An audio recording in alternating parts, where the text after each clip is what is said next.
మన రక్షకుడైన యేసుక్రీస్తు పరిశుద్ధ నామములో మీ అందరికీ శుభములు తెలియచేయుచున్నాను. మీరందరూ ప్రభు యొక్క కృపను బట్టి క్షేమముగా ఉన్నారని ఆశిస్తూ ఉన్నాను. ఈరోజు బలపరిచే వాక్యము అపోస్తల కార్యములు 27వ అధ్యాయము 22వ వచనము. ఇప్పుడైనను ధైర్యం తెచ్చుకొనుడని మిమ్మల్ని వేడుకొనిచున్నాను. ఓడకే కానీ మీలో ఎవని ప్రాణమునకును హాని కలగదు.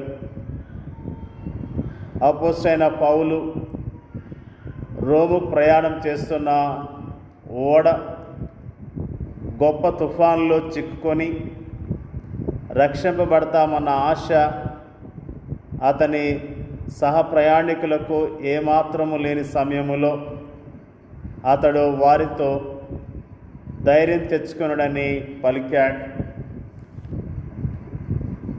పౌలు ప్రయాణం చేస్తున్నప్పుడు అక్కడ వారికి సలహాలు ఇచ్చాడు.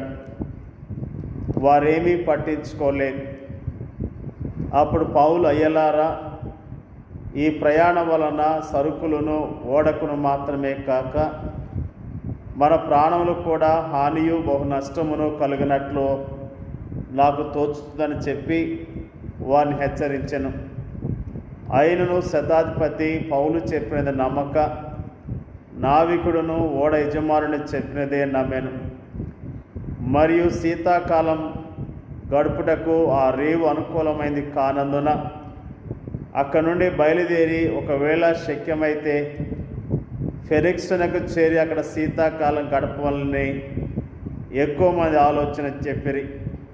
అది నైరుతి వాయువ దిక్కుల తట్టునన్న క్రేతు రేవై అన్నది. మరియు దక్షిణపు గాలి మెల్లగా విసరుచుండగా వారు తమ ఆలోచన సమకూడదని తలంచి లంగరెత్తి క్రేతు ధరిని ఓడ నడిపించిరి. కొంచెం సేపైన తర్వాత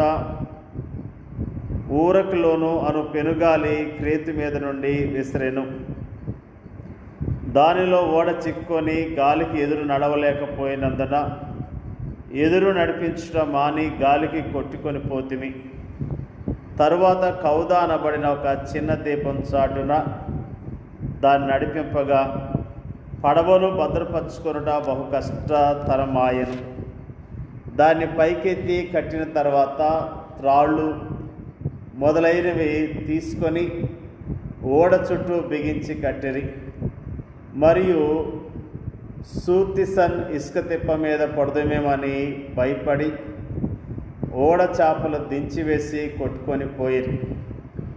మిక్కిలి పెద్ద గాలి కొట్టుచున్నందున మరునాడు సరుకులు పారవేయసాగిరి. 3వ దినమందు తమ చేతులారా ఓడ సామాగ్రి పారవేసరి. కొన్ని దినములు సూర్యుడైనను నక్షత్రములైనను కనబడక పెద్ద గాలి మా మీద కొట్టినందున ప్రాణములతో తప్పించుకుందామన్న ఆశ బొత్తిగా పోయాను. వారు బహుకాలము భోజనం లేకున్నందున పౌలు వారి మధ్య నిలిచి, అయ్యలారా, మీరు నా మాట విని క్రేతు నుండి బయలుదేరకయే ఉండవలసినది. అప్పుడు ఈ హానియు నష్టమును కలగపోవును. ఇప్పుడైనను ధైర్యం తెచ్చుకునడని మిమ్మల్ని వేడుకొనుచున్నాను. ఓడకే గాని మీలో ఎవని ప్రాణమునకు హాని కలగదు. ఆ సమయములో అతని మాటలను బట్టి అతడు వారికి ఒక పరిహాసం చేవానిగా కనిపించి ఉంటాడు. అయితే అతనితో ప్రయాణం చేస్తున్న వారందరినీ దేవుడు అతనికి అనుగ్రహించినట్లుగా దేవుని దూత అతనికి తెలిపి ఉండటం అన్నది వాస్తవము. దేవుని దూత తనతో చెప్పిన ప్రకారం తప్పక జరుగుతుందని అతడు వ్యక్తిగతంగా నమ్మాడు. అందుకే అతడు ఆ సమయంలో ప్రశాంతముగా ఉండగలిగాడు. దేవుడు తనకిచ్చిన నిశ్చయిత శక్తితో ఇతరుల భయాన్ని పారద్రోలాలని అతడు ప్రయత్నించాడు. మన కష్టాల్లోకి, మన శ్రమల్లోకి, మన ఆపదల్లోకి దేవుని తీసుకురావడం అంటే వాటిని సంపూర్ణముగా మన నుండి తొలగించడమే. దేవుని యందలి అంతటి విశ్వాసం శక్తి మనలో లేనట్లయితే మనము మన సహయాత్రికులకు ఏమాత్రము సహాయపడే వారముగా ఉండలేం. ఇప్పుడు పౌలు సమస్తమైన ఆదరణ అనుగ్రహించు దేవుని సంపూర్ణ విశ్వాసంతో హత్తుకోవాలి. ఆ విధముగా అతడు నిరాశ నిస్పృహలతో కృంగిన వారిని ధైర్యపరిచి తన పరిచర్య ద్వారా వారిలో పరిపూర్ణ ధైర్యాన్ని ఆదరణను నింపగలడు. ఆ సమయంలో తాను వారిని గద్దించడం సరైనదిగా అతనికి కనిపించింది. జ్ఞానయుక్తమైన అతని సలహాను వారు అనుసరించకపోవటం వలన వారి గొప్ప నష్టమే జరిగింది. అయినప్పటికీ అతడు వారిని ధైర్యం తెచ్చుకొనడి అని పదే పదే ప్రోత్సహిస్తూ వచ్చాడు. వారి ప్రయాణము ప్రయాసకరమైన అయినప్పటికీ దేవుని మాటను బట్టి వారు తప్పక తమ గమ్యస్థానాన్ని సురక్షితంగా చేరతారు. కావున సంఘము ఈనాడు దేవుడు పౌలుకి ఇచ్చిన ధైర్యాన్ని మనసులో ఉంచుకొని తన క్లిష్ట సమయాల్లో ధైర్యంగా ఉండటం ఎంతైనా క్షేమకరం. అయితే దేవుని ధైర్యపరిచే మాటలను క్రైస్తవులు ఈనాడు విస్మరించి తమ ఉపద్రవాల్లో భయాందోళనలకు గురి కావటం సిగ్గుకరం. దీనికి నివారణ ఏంటి? దేవుని మాటలను హృదయపూర్వకముగా విశ్వసించటమే దీనికి నివారణ. మనం ఇంకనూ ఉత్తమమైన పంటను కోయవలసి ఉన్నప్పటికీ ధైర్యం తెచ్చుకున్నడన్న పౌలు మాటలకు మనము చెవియొగ్గుదుముగాక. నిజముగా ఈ మాటలు మనల్ని ఎంతగానో ధైర్యపరిచేవిగా ఉన్నట్లుగా ఈ రోజున మనము జ్ఞాపకం చేసుకుంటూ ఉన్నాం. అపోస్తలుడైన పౌలు దేవునితో వ్యక్తిగత సంబంధాన్ని కలిగి ఉన్న సేవకుడు, దేవుని యొక్క చిత్తాన్ని నెరవేర్చే సేవకుడు, దేవుని కొరకు శ్రమ అనుభవించడానికి చావటానికి సిద్ధపడిన దైవజనుడు.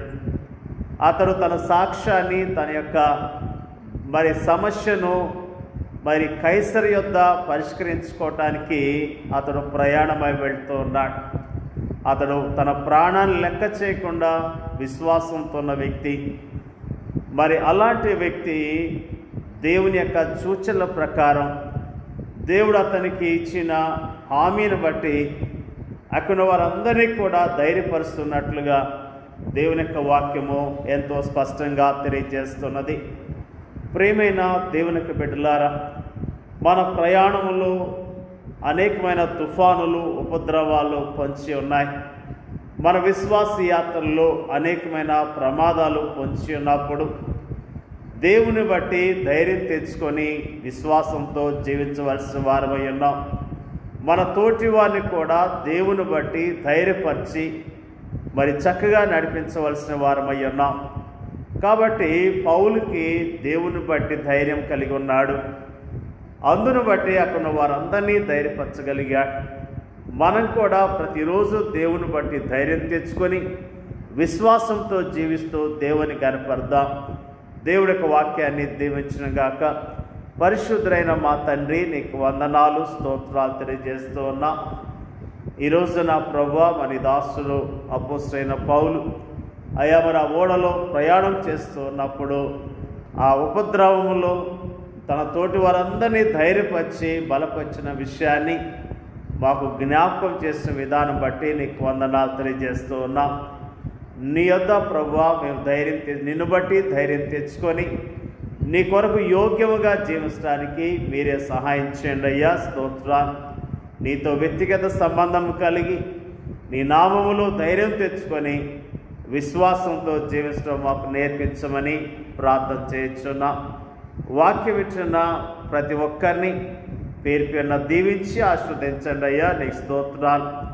వారి విశ్వాస యాత్రలో తుఫానులు, అలజడులు ఉన్నట్లయితే నీ నామాన్ని బట్టి ధైర్యం తెచ్చుకొని నీ నామములో ధైర్యముతో విశ్వాసంతో చక్కగా నడవటానికి కావలసిన విశ్వాసాన్ని, ధైర్యాన్ని దయచేయమని ప్రార్థన చేయించున్నాం. ముఖ్యంగా ప్రార్థన చేయించున్నాం ప్రభువా, అనేక తుఫానుల్లో చిక్కుకున్న ప్రజల గురించి ప్రార్థన చేయించున్నాం. ముఖ్యంగా అయ్యా వరకున్న ఆ తుఫాన్లు తొలగించండి, వరకున్న ఆ బాధ భయాన్ని తొలగించి వారికి ధైర్యాన్ని దయచేయమని ప్రార్థన చేయించున్నాం. మరి ముఖ్యంగా మా దేశాన్ని, మా దేశ ప్రజలను రక్షించి కాపాడమని యేసుక్రీస్తు నామములో అడిగి వేడుకొంచున్నాం తండ్రి. ఆమేన్.